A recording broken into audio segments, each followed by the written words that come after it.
Welcome back to another Star Citizen video. There's been a lot going on from last week's server meshing test to the first Evocati playtest of 3.24.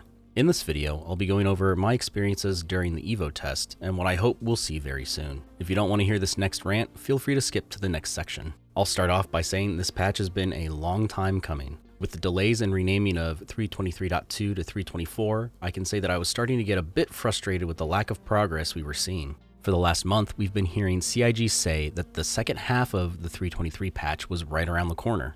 CIG were true to form and reminded me to believe in the phrase, "I'll believe it when I see it." While I'm not trying to diminish the work that the devs have been doing, I would much rather be told a realistic timeline and not be strung along. I think it's safe to assume that the hype for 3.24 has died for a lot of players and just added more fuel to the fire with how poorly Xenothreat ran on the live servers. Now my hope is that CIG will use the struggle of deploying 3.24 as a learning experience and not feel the need to placate us with the more soon TM mentality. Unfortunately, with their track record, it's not very likely. Now with that out of the way, I'll be honest. I wasn't really excited for this 3.24 release to Evo.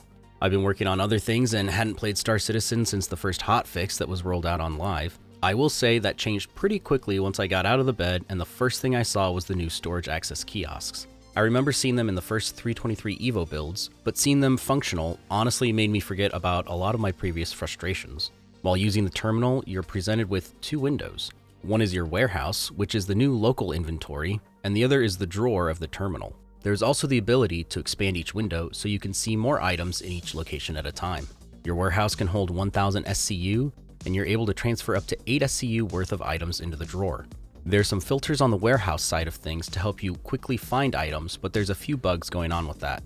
There isn't a search function currently, but hopefully that's in the works because it's a bit cumbersome to navigate if you have a lot of items.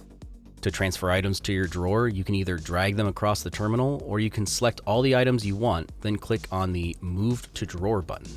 There's also a Select All button, but I didn't mess around with it. There was some speculation that grabbing all of your items and moving them could be one of the causes for poor server performance leading to recoveries. Once you get all the items you want in your drawer, in my case this was some armor pieces, a backpack, a gun, and a multi-tool, you open the door, which takes you to the old inventory window. I threw everything on with no problem and was ready to head out to the hangars. It is a bit different not being able to access your inventory from anywhere in a location, but I don't see any negatives to it yet.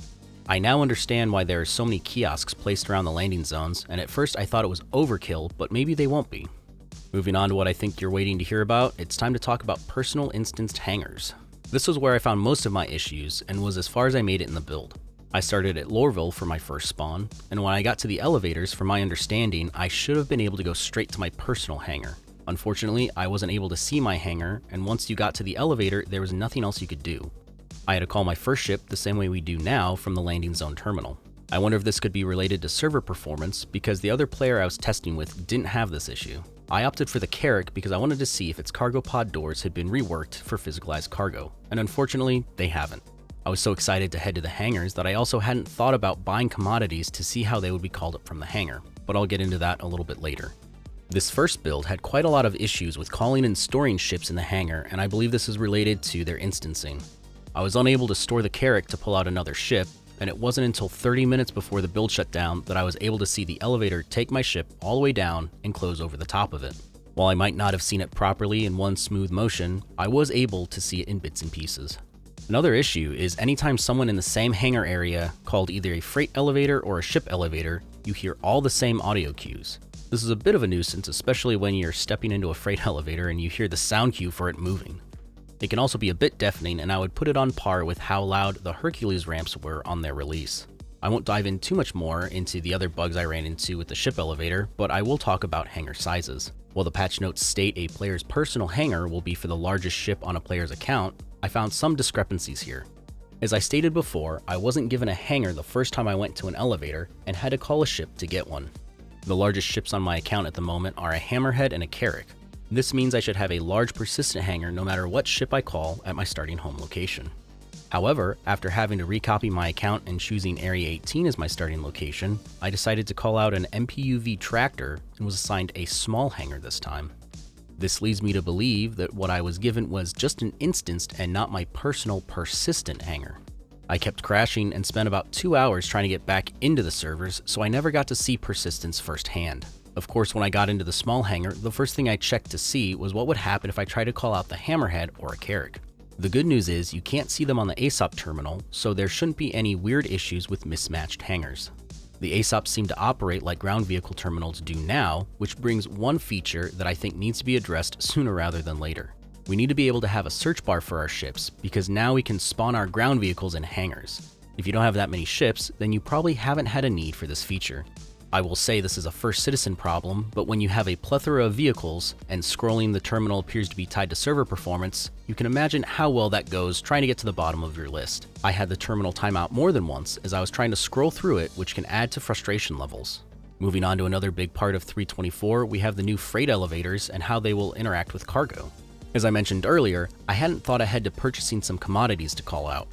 By the time I made it to the admin terminal at Loreville, the server I was on had a hard 30k, and I spent the next hour and a half to 2 hours trying to get back in.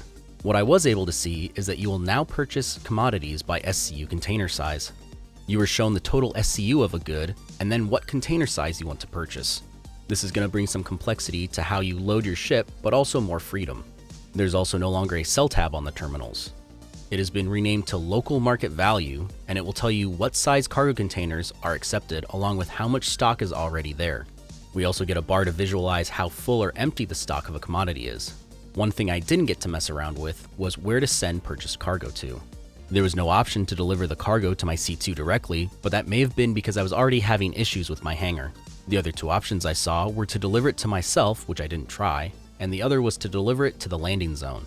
I think we are going to start seeing more multi-crew cargo running for larger ships because of the amount of time it will take to load. I couldn't make it to a ground facility with a freight elevator, but I'm going to assume that they will be more limited to smaller SCU containers.